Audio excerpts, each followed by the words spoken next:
Today, we're diving into the real story of chess. And it's a story that's probably not what you think. So, you know the game. You know the pieces. You know the moves. But the story? The history you think you know about chess? Well, there's a pretty good chance it's wrong.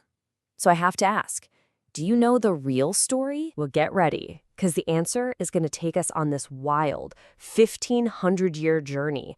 And trust me, it's a trip across continents and cultures that is absolutely packed with surprises. Okay, so first things first, let's kind of clear the board, so to speak, of a few of the biggest myths out there.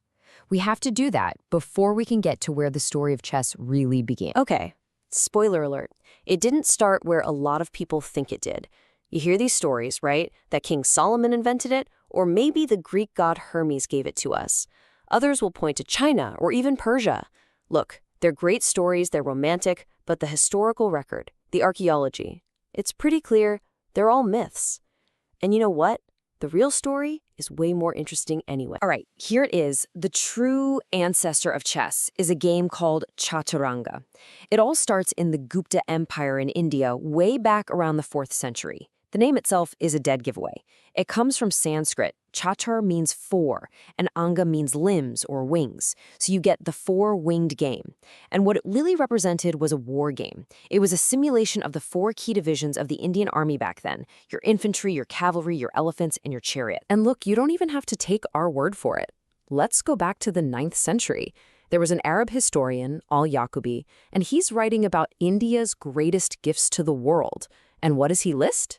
He lists this foundational work of literature. He lists the 9 digits that are the basis for all arithmetic, and right there with them, chess. I mean, think about that. That's how critically important this game was seen even way back then. So from its birthplace in India, this incredible game starts on an epic journey.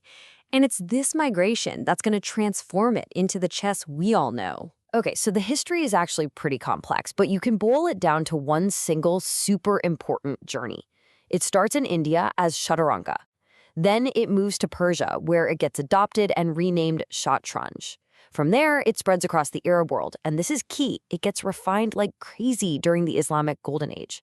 And then finally, it makes its way to Europe, where it evolves into the modern chess we play. That's the path. That's the hero's journey we're tracking. But hang on, here's a quick, totally fascinating little detour. While our game was heading west, other versions were spreading east across Asia. And get this, its Chinese cousin, Xiangqi, which also comes from Chaturanga, is the most played board game in the world today. No joke. So chess has this enormous, diverse family tree. Okay, so now we're getting to what is, without a doubt, the most important, most transformative period in the entire history of chess. This is the moment when a simple pastime became a science. I mean, we're talking about a 500-year stretch here. For 5 centuries, during the Islamic Golden Age, Shatranj wasn't just a game people played. Oh no. It was studied, it was documented, it was elevated to a legitimate art form. This half-millennium, it's the critical bridge that connects the ancient game to the one we play now. And the amount of innovation in this era is just staggering. Think about it. Arab scholars and players gave the world the very first chess books, the first ever player rating system, the first documented theories about openings, they called it tabia, the first chess puzzles, mansubat. They were even the first to sit down and analyze the value of each piece. They didn't just play the game. They basically invented the study of the game. So you're probably wondering, what was Shatranj actually like to play? Well, let's start with the biggest shocker. The queen, the most powerful piece on the modern board, didn't exist. Not even close. Its ancestor was a piece called the furs, which means counselor. And it was kind of pathetic. It could only move one single square diagonally. Just one. Can you even imagine playing chess where your queen is that weak? And the bishop was just as weird. It wasn't a bishop, it was the fil, or elephant. And it didn't slide along diagonals like our bishop does. No, it had this very specific, very strange move. It would leap exactly 2 squares diagonally, and it could jump right over other pieces.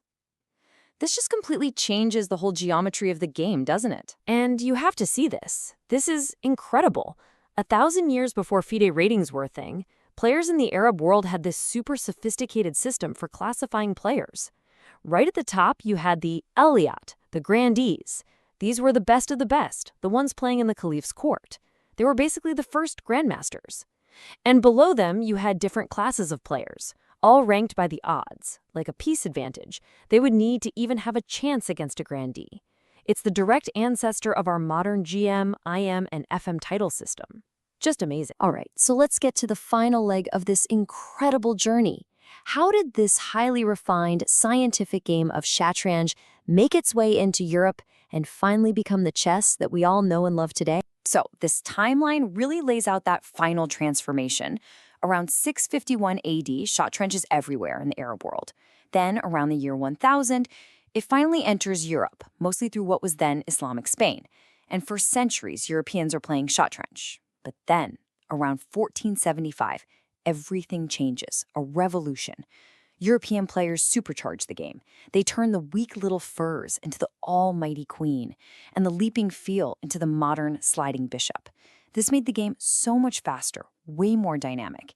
And even then, it took about another 400 years for all the rules to get standardized for modern tournament play. And I've got one last mind-bending rule change for you. You know what a stalemate is today, right? When your opponent has no legal moves but isn't in check? It's a draw. Kind of frustrating. Well, in shatranj, a stalemate wasn't a draw. It was a win. Yeah, the person who delivered the stalemate won the game. The whole goal was to completely immobilize your opponent, so a stalemate was actually seen as one of the most elegant ways you could possibly win. You see, this constant change, this evolution, it's just baked into the DNA of chess. I mean, even in our modern era, you have legends like Bobby Fischer who felt the game needed another shakeup. He created Fischer Random Chess because he thought opening theory had gotten too predictable, too stale. And that famous quote of his, "I want to keep chess alive," man, that just perfectly captures the spirit of every single generation that has touched and refined this game. So when you step back and look at it, from an ancient Indian war game to a medieval science to a global sport, chess has always been a mirror reflecting human culture and our intellect. It has never, ever stopped evolving. And that really just leaves us with one final question for you to think about. What's the next move? What's the next chapter in this incredible 1,500-year-old story?